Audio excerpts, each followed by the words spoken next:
పెద్దపల్లి జిల్లా సుల్తానాబాద్లో మహాత్మా గాంధీ వర్ధంతిని నిర్వహించారు ఆర్యవైశ్య సంఘం నేతలు. గాంధీ విగ్రహానికి పూలమాలలు వేసి నివాళులర్పించారు. అహింసతో బ్రిటిష్ వారిని భారతదేశం నుంచి తరిమికొట్టిన మహనీయుడు మహాత్మా గాంధీ అన్నారు. గాంధీజీని చంపిన సిద్ధాంతాలే ప్రస్తుతం దేశాన్ని పాలిస్తున్నాయన్నారు.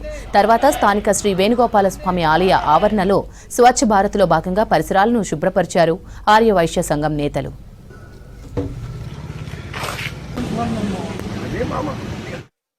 మహాత్మా గాంధీ వర్ధంతిని పురస్కరించుకొని సుల్తానాబాద్ పట్టణంలోని ఆర్యవైశ్య భవన్ ఎదురుగా గల మహాత్మా గాంధీ వద్ద ఘనంగా మహాత్మా గాంధీ విగ్రహానికి నివాళులర్పించి 2 నిమిషాలు మౌనం పాటించడం జరిగింది.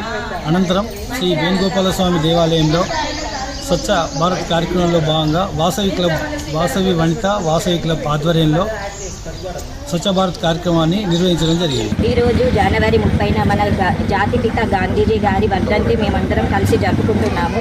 ఇదే రోజు 1948లో గాంధీజీ గారు మనల్ని వదిలిపెట్టి వెళ్ళారు. ఆయన మనకిచ్చిన ఆశయాలు ఏంటి అంటే తను పాటించే ధర్మాలు ఏంటి, అహింస, సత్యం, పరిశుభ్రత ఇచ్చారు. ఆయన భౌతికంగా మన మధ్యలో లేకపోయినా ఆయన ఆశయాలను పాటిస్తూ మనం ముందుకు వెళ్ళాలి. మనము ఈరోజు వాసవి క్లబ్ మరియు వాసవి క్వీన్స్ వారు కలిసి స్వచ్ఛ భారత్ మరియు ఆయన యొక్క విగ్రహానికి పూలమాలలు అర్పించి మనము ఈ కార్యక్రమాలు జరుపుకుంటున్నాము.